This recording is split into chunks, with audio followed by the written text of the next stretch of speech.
Session is now called to order. At this time, we look to our city's manager to call for our invocation. Mr. Mayor, at this time, Commissioner Roberts. I don't mind. As we stand, let us pray. Father, we do bless you and thank you for a new day, a new opportunity to come before your presence. We ask, God, that you would lay your hands upon us that we might do that which is well-pleasing in your sight.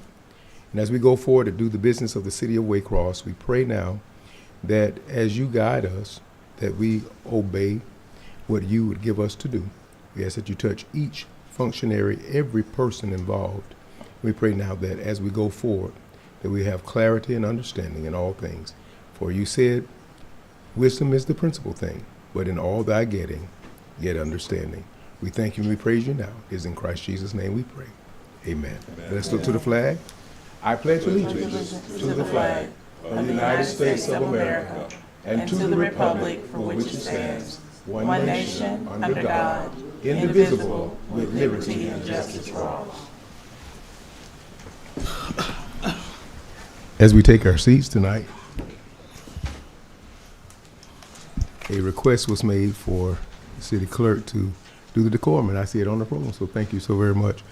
So at this time, we'll listen to our city's clerk reading the decorum. Thank you, Mr. Mayor.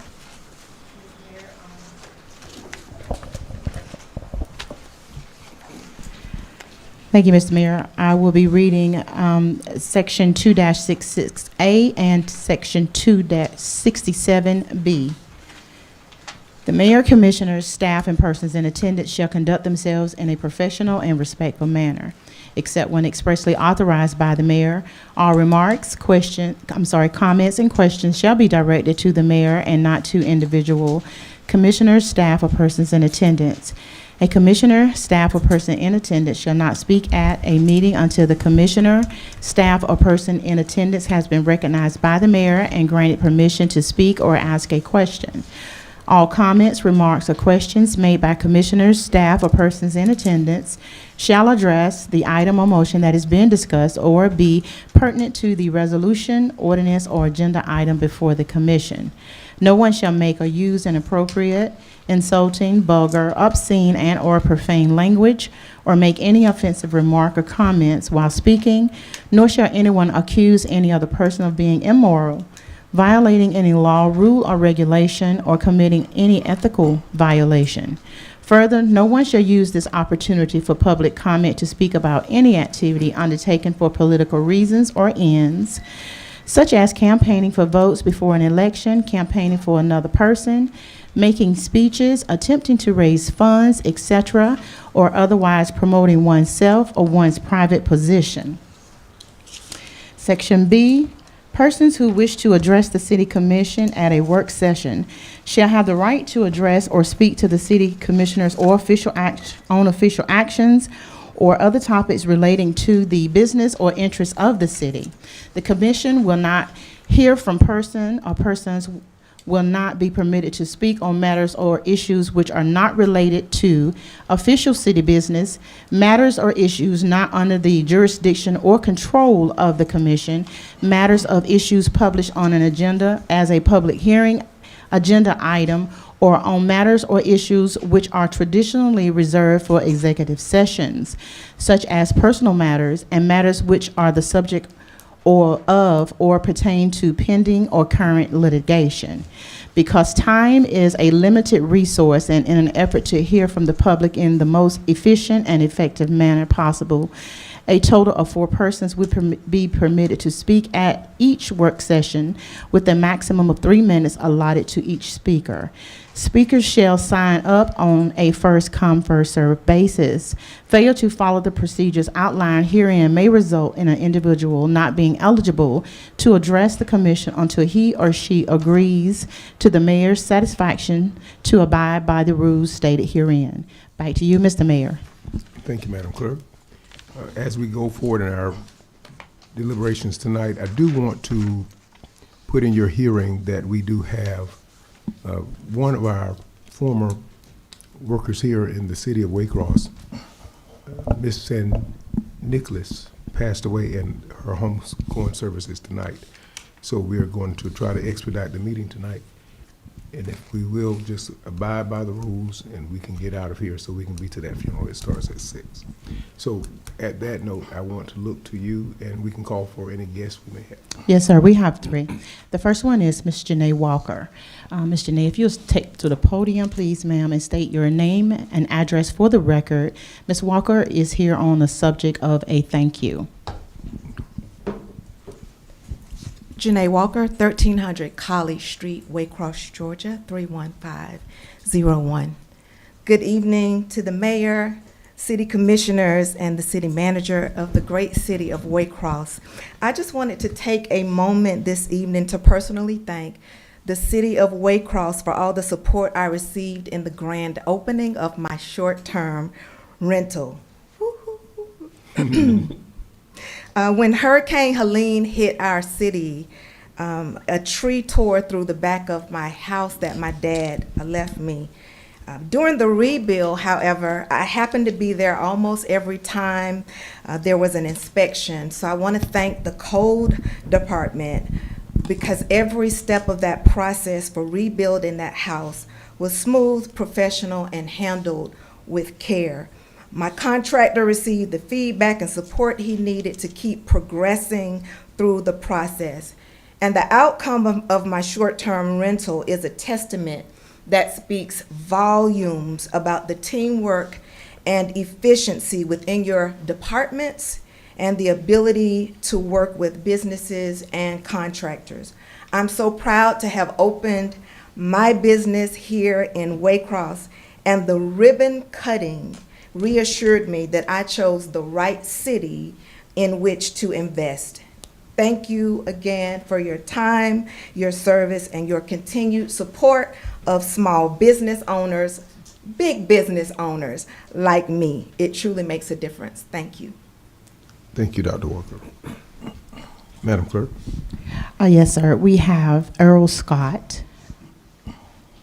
Mr. Scott, if you'll step to the podium, state your name and address. And Mr. Scott is here to speak on inspections. Okay. Good evening. Mr. Scott. Good evening. Errol Scott, 204 Gilmore Street, Waycross, Georgia. Good evening, Mayor, City Commissioners, City Manager, and everyone in attendance. My name is Errol Scott, and I appreciate the opportunity to speak with you. I was raised and born on the west side of Detroit in a poverty-stricken neighborhood. After that, I graduated and served the U.S. Army Forces at Fort Bragg, North Carolina. After my service, I moved to Atlanta, Georgia, and I began working on real estate and rehabbing residential and commercial properties. In 2020, I moved my family to Waycross, Georgia, looking for a peaceful place to raise my children and invest in this community.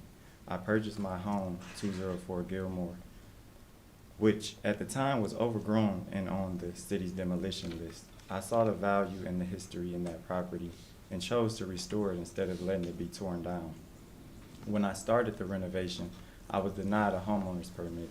Even though this is my primary residence, I was told that I needed licensed tradesmen. I complied. I brought in licensed contractors, plumbers, and electricians from Atlanta.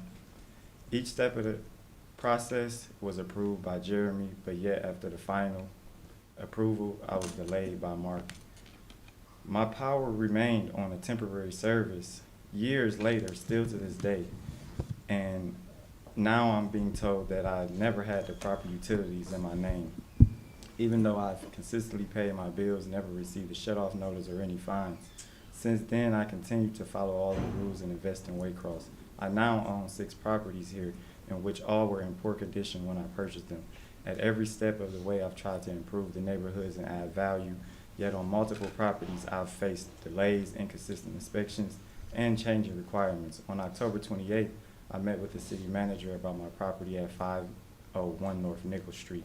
That property passed all license, plumbing, and electric inspections. And I completed a variance, setback lines, blueprint, and site plans, and all were approved. Even though after that, my general contractor work was still not approved due to new 2024 code updates, even though this house was built in 1925 with the grandfather addition already that exists. 2 days later, on October 30th, my water meter was taken from my property at 204 Gilmore by someone in an unmarked vehicle, leaving my family and my children without water in the cold weather. Given timely and history, I feel that I am being retaliated against for speaking up and filing complaints, and I have provided proof for my utility payments, proof for my contractor license, proof for my past inspections. I'm not here to argue, I'm just here to ask for fairness and accountability.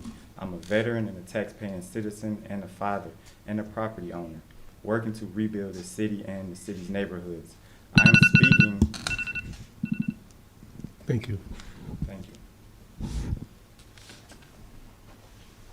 Madam Clerk, is there another? No, Mr. Mayor, there is not. Okay. We thank Mrs. Scott. Oh, I'm sorry. My apologies, sir. I do have one more. My apologies. We have Mr. Hargrove. Mr. Hargrove, if you'll take the podium and state your name and address for the record. Mr. Hargrove is here to speak on ethics.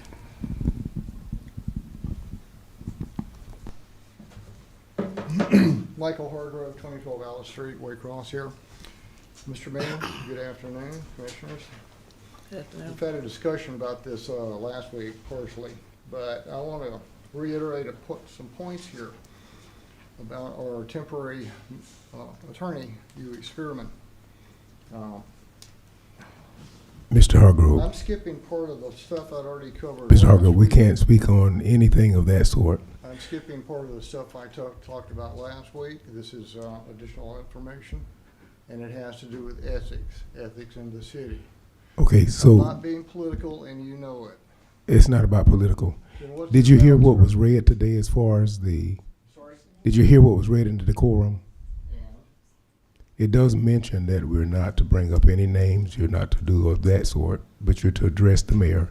Then afterwards, you're to bring in, you could talk about virtually anything, but except bringing, like, anything you're saying about another person missing or breaking a rule, we can't have that discussion. That's in your writing, and it's before you. You have several documents, and we made sure that it's in the decorum so that you can see it. And the decorum was written prior to this meeting, so it's not something that's just recently created. so even though he's refused to allow ethics board to be informed, We can't, that's not something that can it's be not discussed. something that would concern the city. It would concern the city, but it's not something we can discuss as a guest, Why am I not allowed to speak about it then? because your decorum says not to. You see what I'm saying? I see a.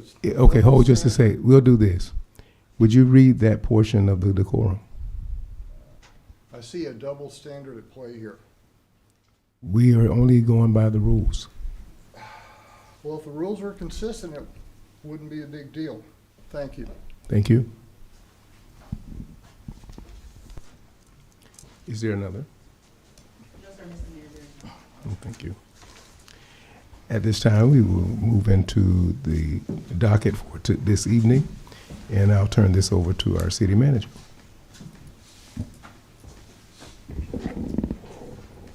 Thank you, Mr. Mayor. At this time, we have no scheduled travel or training, and we'll go into the work session. Mr. Mayor, the vision and mission remain the same.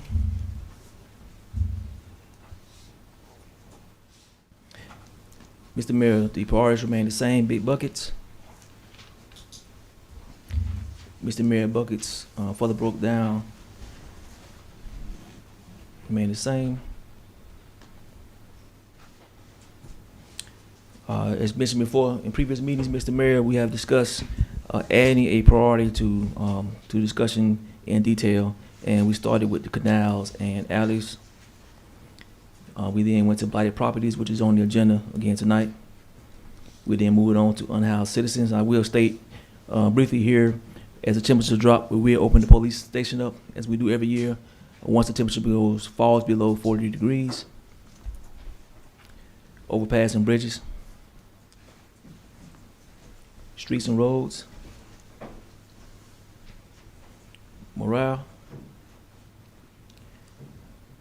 data-driven for decision-making, effective communications, and the new addition is retainment ponds, stormwater. Mr. Mayor, just briefly here, I want to make sure that we're going to restate the policy on what retainment ponds do. We've come to the conclusion that many of our citizens don't understand the purpose of retaining ponds, and want to make sure they understand why they are critical to the overall system here, to include our canal and drainage systems in the city of Waycross. And there's some regulatory guidance behind that at the state and federal level that we must follow. And of course, these retainment ponds help infrastructure, they help quality of life, they help with flood prevention, help with water quality, and erosion control. If I can, Mr. Mayor, I'm going to read this, but it will be up. I will summarize this, but it will be up for our citizens online.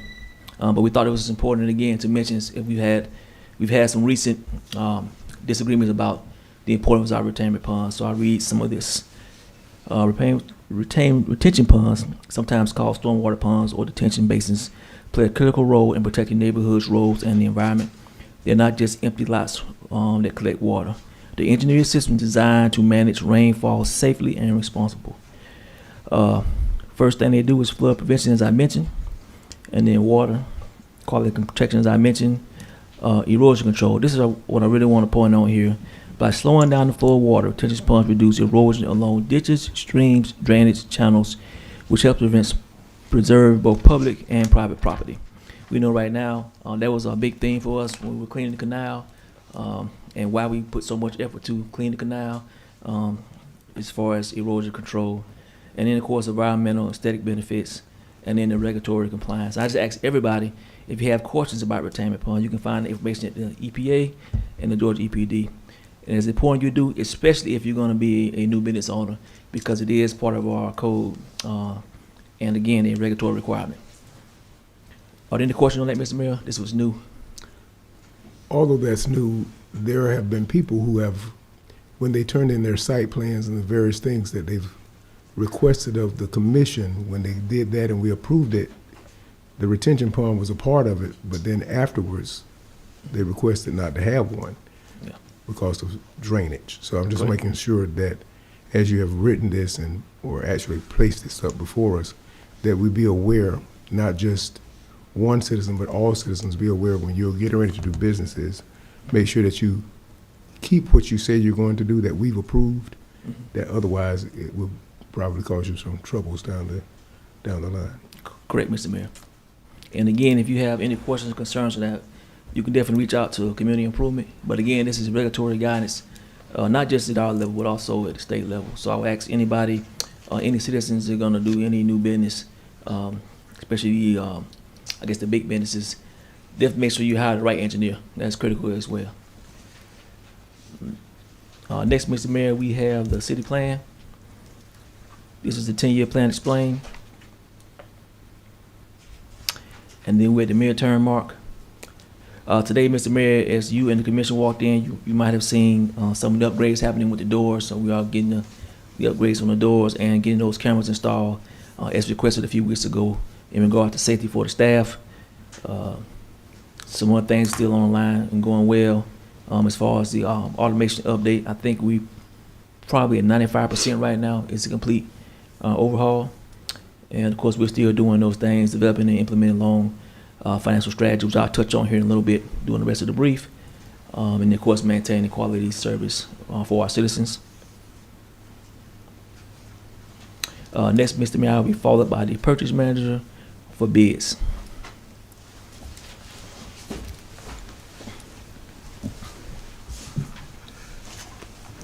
Mr. Mayor, Commissioners, Ms. Jackson. Purchasing has one item before you this evening. It is for a request to declare surplus one printer. It is a Xerox Phaser 622. It is old and out of date, and we're asking that it be declared surplus so that we can dispose of it.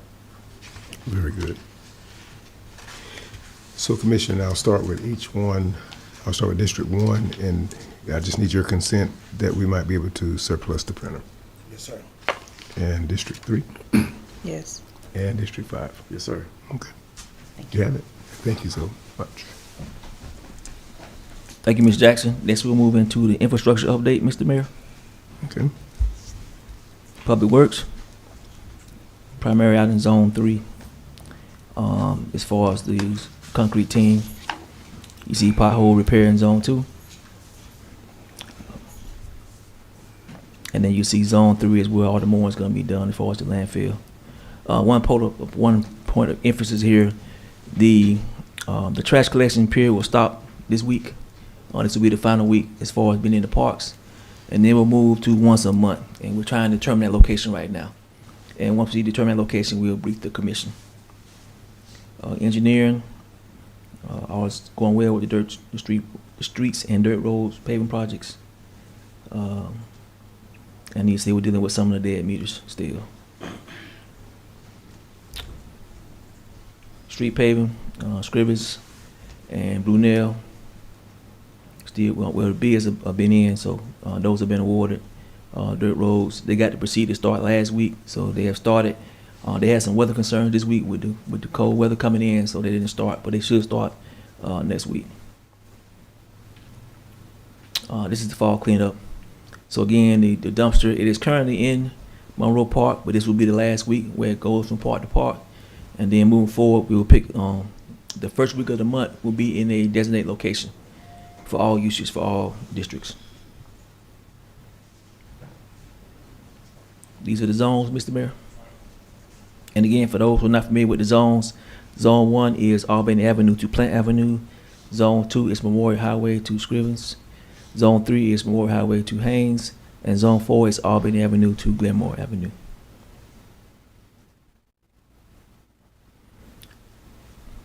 Next, Mr. Mayor, is the budget sheet budget summary. If I can, Mr. Mayor, I'm going to explain this a little bit in detail. I know there's some confusion out there. I saw a few videos where this was explained incorrectly. I want to make sure our citizens understand this moving forward. And I'm going to read this. And for those who are not familiar with how this works in local government, we're going to leave this online for a while. If you have questions on our summary budget sheets, please reach out to the finance director for your concerns or questions, or myself. But I would like to read this verbatim, Mr. Mayor. So, understand deflicts and late tax collections. Local governments often appear to operate in a deficit, which is early in the fiscal year, but it's typically a matter of time and not mismanagement. Most cities, including ours, do not collect property tax revenue until later in the year, often around October through December. And this particular year is even later because we're still collecting taxes. Depending on local billing and collection schedules, however, expenses begin on the day 1 of the fiscal year, which would be in June, so end of June, for payroll, utilities, contracts, public safety operations, etc. This creates what is known as a temporary or cash flow deflect, meaning expenditures exceed revenue on paper until tax collections and other revenue, like franchise fees, insurance taxes, are received. Cities manage this situation responsibly in a few ways. First, they use fund balance reserves to cover early year expenses. They closely monitor cash flow to ensure essential services continue, and then we adjust expenditures or transfers once revenue is received. By the end of the fiscal year, once property taxes and other delayed revenue are posted, the budget typically balances out as planned, which it has done over the past 3 years. I'm going to pause here, Mayor, for any question on that, because it's important that everybody who talks about our budget summaries is able to explain how this works. We do not want to create a false narrative out there about our finances, and I felt this important to discuss tonight as it's been floating around about a perceived deficit. And I'll pause there if any questions on this, Mr. Mayor. I'll open the floor to the commission. I'll start with District 1. Commissioner Roberts, did you have any questions regarding the budget? No, sir. I thought we was good on it. District 3, Yes, Commissioner Felder. thank you, Mayor. Just one question. When will you provide me the documentation I've requested about the city's budget? As you're speaking of the, what again, Commissioner? The documents that I've requested to you in an email, Okay. multiple emails. I have provided those documents multiple times, as I've provided an email, and I would like to take that with the commission. At some point, that's going to be a charge to that. That is a lot of information, and we've given that over and over and over and over. And I'm just simply asking You know, that's a burden on the staff. At what point do we stop? It's the same information. It has not changed. So this one I have a question- follow-up comment to She that, has a please, Mayor. follow-up, but I'm going to say something before she does Okay. that. And that is, okay, so the listing of these events and activities, say for instance, if there's a request regarding something in the budget, that means all of us need to be aware of what that is. Correct. So due to the fact that we voted on it, but my question then is, what do we need to do as far as addressing these budget items that she's bringing forth? Because obviously, she's not satisfied with what's being presented. And then she has a follow-up question. So I'm putting this out here so that the commission, we all can hear, but also at the same time, come up with a conclusion or at least a solution. We may not come with a conclusion, but a solution for the continued. Okay, so we provided the same documents at least 7 times. And it's not like a small document. You know, all the credit cards and expenditure, that's a lot of work. And typically, now I'm going to refer back to the charter on this, that's supposed to be an open record requested item because it does take a lot of time away from the staff. And I'm not pushing back at all, but I'm simply saying, can we pinpoint what it is that we're looking for? We've been down this road for 3 years now, about give me all the stuff, give me all the stuff. You get the budget books, it's in there as well. The ledgers, the accounts, everything, you know. I'm not sure what else to do. Like I said, it's becoming a burden to the staff. We're currently right now going through our audit process, as the commission well aware of. We're behind on that for many reasons, but the team is excelling at that. And I don't want to quit pulling them away to do something else when that is very important as far as additional funding. Again, if we could just get some kind of understanding of what it is we're trying to find in the budget, and we could just pinpoint that and provide that. Okay, so I'm going back to Commissioner Felder because she has a follow-up question, and I wanted to hear her question. Okay, thank you, Mayor. And I'll direct my question to the city attorney, Attorney Green. As a commissioner, when I'm requesting documentation concerning the city's budget, am I limited to what I can request? Is that in the charter? Is that written anywhere in the charter? Commissioner Felder, I just need clarification. What do you mean by limited as to what you can request? What limitation? Is there a certain amount of documents that I am limited when requesting information concerning the city's budget? Is it written in the charter that a commissioner has to submit an open records request to obtain documentation concerning the city's budget?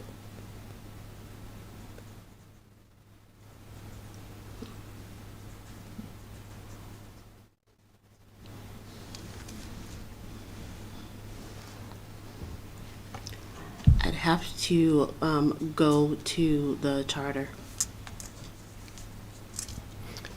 for that information. I don't recall at the moment. I don't think there's any designation, although I do know that information would be requested from an would be provided from an open records request, but I'm not sure of any particular provision unless you are aware. I have not read one. I have searched, I have looked, and I have not seen one in our charter regarding a commissioner's request for information concerning the city's budget. And So- also, I'm not finished, please. Thank you. And yes, I have sent you requests. And yes, you have provided me some of what I've requested, and not all. More recently, I sent you an email requesting very specific documentation that I wanted that should be easily accessible with the click of a button. That it doesn't involve any type of individualized receipts. And also, each time that I have requested certain documentation, Mr. City Manager, there's a reason that I cannot receive this documentation that you state. Previously, and this has been well over a year ago, I requested specific documentation concerning the city's budget, and you told me that I had to wait 90 days. It's been well over 90 days. And that is a clear violation. And also, previously, when I've requested documentation concerning the city's budget. Once again, you said that there was an audit of something going on with their finance department, and that the staff had to devote their time to that as opposed to getting me documentation that I'm requesting concerning the city's budget. So I'm uncertain, why is it that when I'm asking very plain, very clear, for certain documentation, again, concerning the city's budget, I am not given that documentation? How can I ask questions concerning the city's budget when I don't have the documentation that I'm requesting? And that's all I'm saying. Mr. Mayor, if I can, I put y'all on the emails as well. Yes. I've sent the budget, every request, every single time. I've sent them documents 7 times. And that's not fair to make the accusation you not receive the information. It's getting to the point, this is the point I'm making. Just say what you want specifically, because if we just keep I did, sending sir. all the credit card statements and all the, I've moved past that. can I speak, Commissioner? Yes. If I keep sending just, like I keep doing, all the credit card statements, all the receivable accounts, all the purchases, like I say, it's not just that simple. It's not just the push of a button. This is why I say, the commission also needs to have a clear understanding how the budget works. And just not a put that statement there, it's just not a push of the button. You have to reconsolidate that stuff. You can't just throw it out there, because if you did, it'll be the raw data. It will be confusing. So you have to put that stuff together. I could do that and just bam, here you go, and you would just have numbers, but we don't do that. We try to do our work properly. And again, I've sent all the budgets, FY 19, 20, 21, 22, 23, 24. I have sent all the credit card statements multiple times, multiple times. I've ensured the rest of the commission saw what I was doing, so everybody gets the same information. So I'm simply asking, if there is an issue or some type of conclusion, whatever it is, can we just say what it is? And then we can pinpoint what that is, and that way everybody gets exactly what they want, because it is draining the morale of the staff. We made many accusations up here that something is crooked. That's not fair to the staff. They work very hard, the finance department, very hard. And it's getting to the point like it is harassment, because they work. They take their pride in their job. Everybody there. And they're continually getting bombarded for whatever this is that we're trying to make a picture of. We can't explain a balance sheet, openly to citizens. It's just going to be more confusing. And this information, when I give it the next day, the whole world got it as well. So I'm saying, just to integrity of the city, for my workforce, if there's an issue, can the commission get together in executive session or something, decide exactly what they want, and we'll provide it. Because to keep going through this every 30 days and send all this stuff out, it's getting tedious. If I'm not mistaken, we're not allowed to discuss budget in executive session, correct? Well, That's a public, right, so public conversation, correct?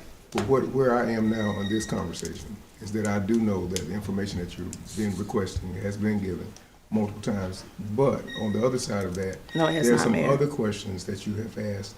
I'm not certain what that may be, because I know we're carbon copied into all of the emails. So with the 31 questions I know that were requested, those came back as, well, later on as a PowerPoint, and there were slides that were given for each question and responses so that all could see, and it was online. But where we are now, I'm not exactly certain what we're doing, besides when we have a budget hearing, or these budget hearings, I think we have about 3 of those. Correct. At those times, those questions need to be presented, and then we get those responses then. But I know that we're continuously going after something, but I'm not certain what that is. But my point is, once we do our due diligence with regard to that, there shouldn't be consistently back and forth regarding it. It could be done easily, because I know that you're saying the raw data, if given just openly as it is given, it would not be understandable, or it would not be where we would be able to understand specifically. So you want to order it in a way that we are able to digest it, if that may be a way of saying it. So, and especially when you're talking about digests. But I wanted to look to the city attorney. Did you have a comment? Yes, Mr. Mayor. I wanted to address Commissioner Felder's question about whether or not she had to submit an open records request for certain budget documents.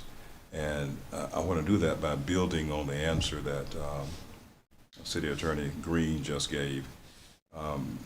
It's not always an easy answer. I've had this discussion with GMA's General Counsel about whether commissioners need to submit open records requests for certain documents, especially for voluminous documents. And without being coy, the answer is yes and no. Yes, well, no, politically speaking. Yes, legally speaking. And the reason for that is because the Open Meetings Act does not provide an exemption for commissioners, whether you're a city commissioner or a county commissioner or any other public official.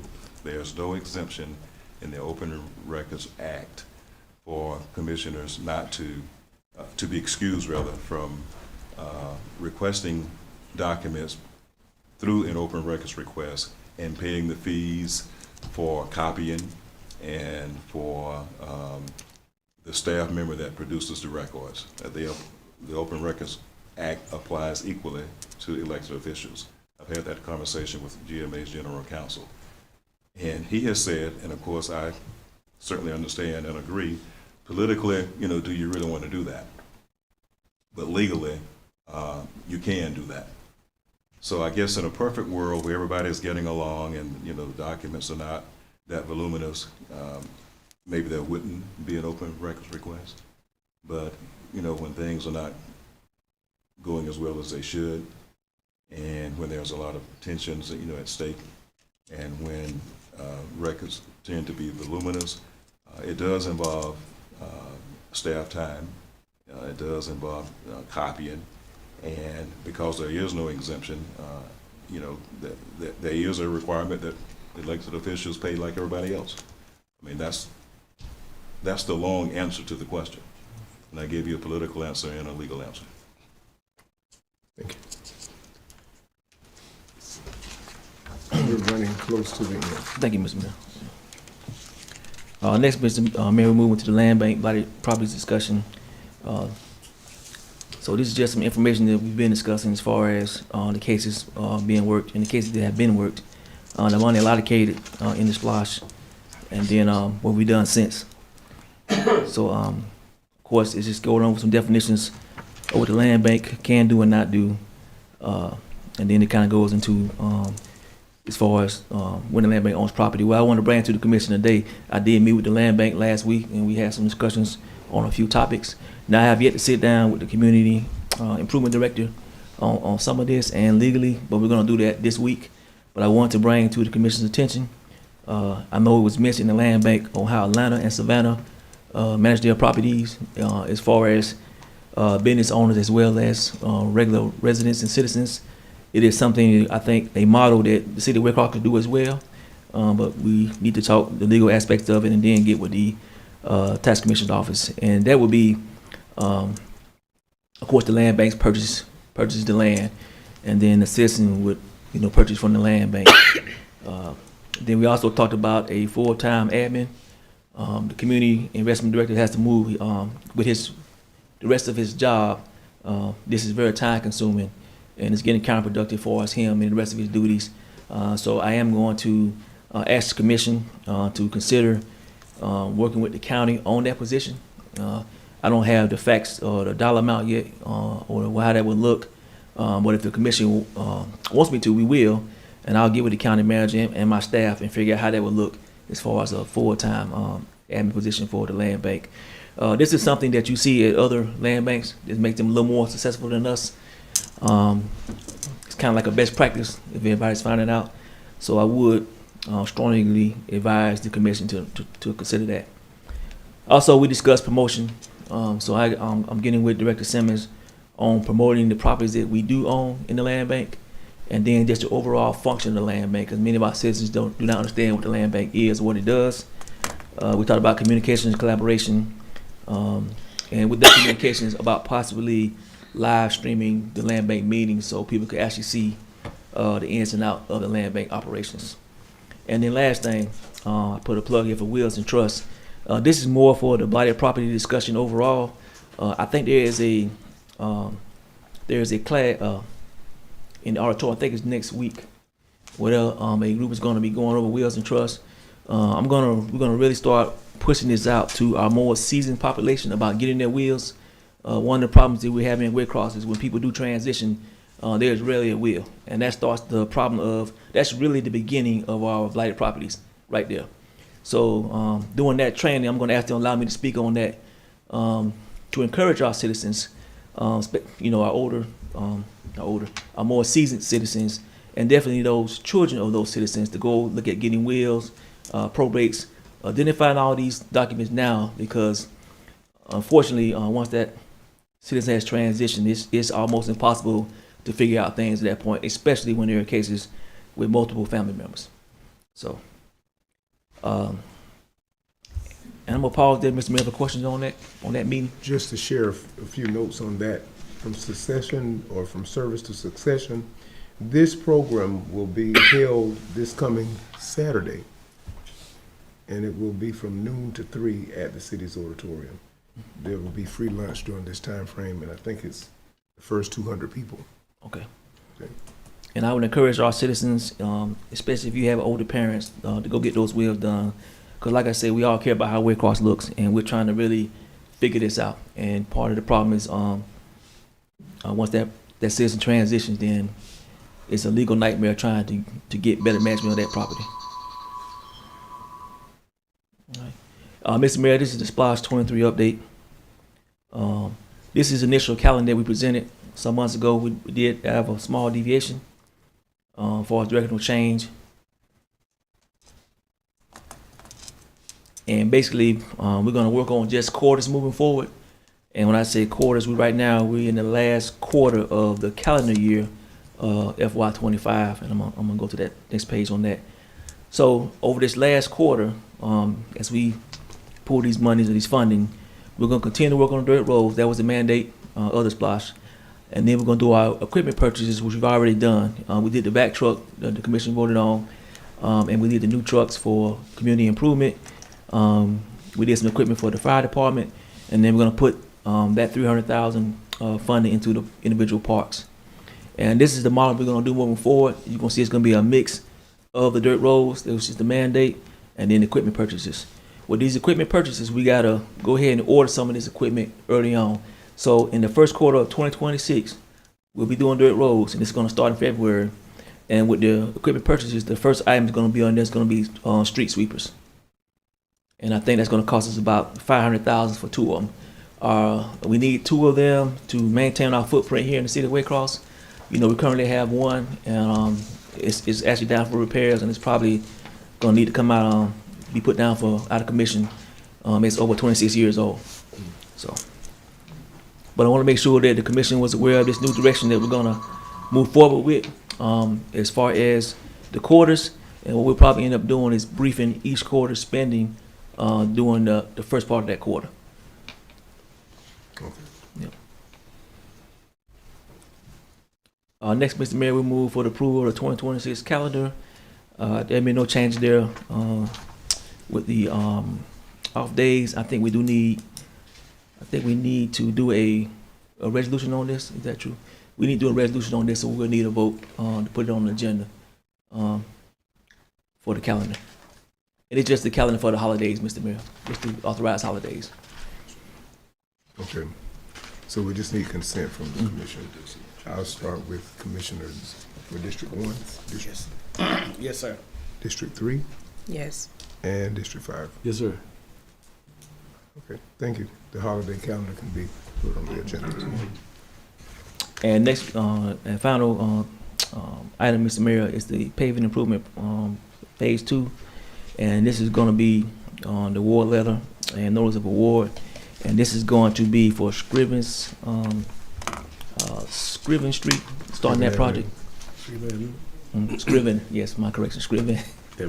Yes, and we start that. And I said with Scrivens, this will be one of our first test models with some of the speed calming infrastructure, and we'll brief that once they get started.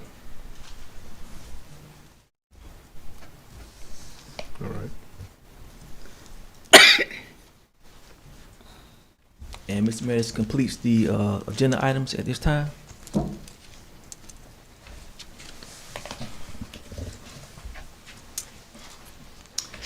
So we have privilege license. We have privilege license, Mr. Mayor. We have privilege license renewals. We won't have any privilege license. We won't have any proposed ordinances. We realize we're gonna have 2 resolutions.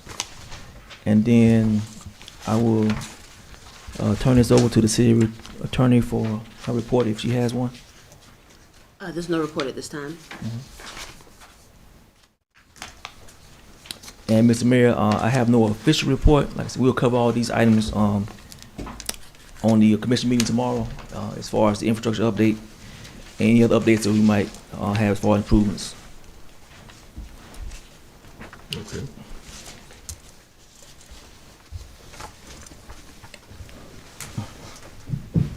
As we get ready to go into, is there an executive session? No, Mr. Mayor.